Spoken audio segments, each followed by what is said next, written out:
नफ़ली इबादतूं ऐं गुनाहनि जी जेका मिसाल आहे बुज़ुर्ग कीअं ॾींदा आहिनि, फ़रमाइनि था त जेके नफ़ली इबादतूं आहिनि उन्हनि जी मिसाल हिकु जूस वांगुरु आहे।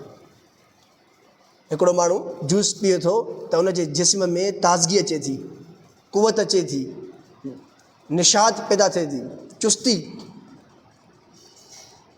ऐं इन सां गॾोगॾु इहो माण्हू छा थो करे, ज़हर बि पीए थो, जूस बि पीए थो, ज़हर बि पीए थो, त उहो माण्हू बचंदो?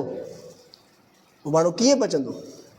जूस बि पीए थो, ज़हर बि। ऐं हिकिड़ो माण्हू भली ठीकु आहे पंहिंजे जिस्म में निशात पैदा न करे जूस जे ज़रिए सां, बल्कि नॉर्मल तरीक़े सां माण्हू सुबुह ऐं शाम जी मानी खाईंदो आहे, मानी खाए ऐं ज़हर जो इस्तेमालु न करे त उहो माण्हू अल्हम्दुलिल्लाह सिहतमंद रहंदो, उन माण्हूअ खे ज़िंदगी मिलंदी। त ईअं ई हिकिड़ो माण्हू नफ़ली इबादतूं करे थो ऐं उन सां गॾोगॾु गुनाह बि करे थो। यानी नफ़ली इबादतुनि जी मिसाल छा आहे? नफ़ली इबादतुनि जी मिसाल छा आहे? जूस। ऐं गुनाहनि जी मिसाल छा आहे? ज़हर। यानी नफ़ली इबादतूं बि करे ऐं ज़हर बि पीए, यानी गुनाह बि करे, त उनखे फ़ाइदो थींदो नफ़ली इबादतुनि मां? त इन जी का बि ज़मानत न आहे। अल्लाह रब्बुल इज़्ज़त चाहे त माफ़ करे, चाहे त मुआफ़ न करे।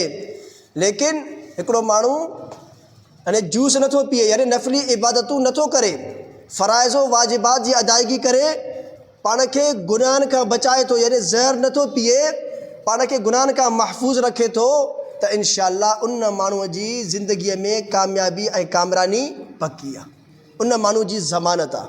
अल्लाह रब्बुल इज़्ज़त उन माण्हूअ खे ज़रूरु ज़रूरु इंशाअल्लाह मुआफ़ फ़रमाईंदो। त सभिनि खां अॻु में तव्हां असांजो तवजो छा थी वञे, पंहिंजी इस्लाह जे वक़्तु गुनाहनि जे तरफ़, यानी गुनाहनि खां पाण खे बचाइणो। हज़रत मौला अशरफ अली थानवी रहमतुल्लाह अलैह जे बारे में ईंदो आहे, कोई माण्हू ईंदो उन्हनि खां पंहिंजी इस्लाह जे लाइ चवंदो हो, अर्ज़ु कंदो हो, त हज़रत उनखे छा फ़रमाईंदा, उनखे वज़ीफ़ा न ॾींदा त भई ये 100 दफ़ा सुभान अल्लाह पढ़, 100 दफ़ा अल्हम्दुलिल्लाह पढ़, 100 दफ़ा ला इलाहा इल्लल्लाह पढ़, न।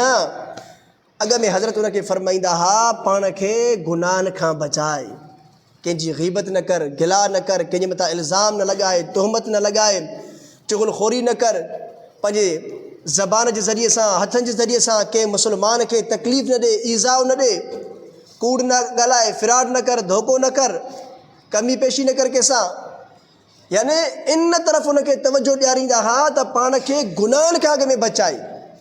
वज़ाइफ़ बाद जी ॻाल्हि आहे, अॻ में माण्हू पाक ज़िंदगी गुज़ारण जे लाइ महिनत करे, ऐं जॾहिं माण्हू गुनाहनि में मुब्तला थींदो आहे त पोइ उन जा कई नुक़सानात आहिनि, उन जा कई नुक़सानात आहिनि। पहिरियों नुक़सानु छा आहे हिन जो? एहसान फरामोशी। एहसान फरामोशी।